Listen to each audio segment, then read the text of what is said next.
माता मंदिरामध्ये रात्री 1:30 वाजता अज्ञात चोरट्यांनी मंदिरापाठीमागील ग्रिलचे गज तोडून या ठिकाणावरून प्रवेश करून मंदिरातील दरवाजाचा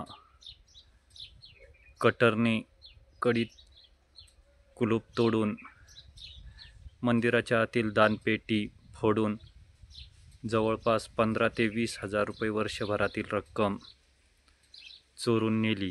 तसेच देवीचा चांदीचा मुकुट 4,000 रुपये किमतीचा, 2 सोन्याचे मणी असा एकूण 40,000 रुपयाचा ऐवज अज्ञात चोरट्यांनी चोरून नेला आहे.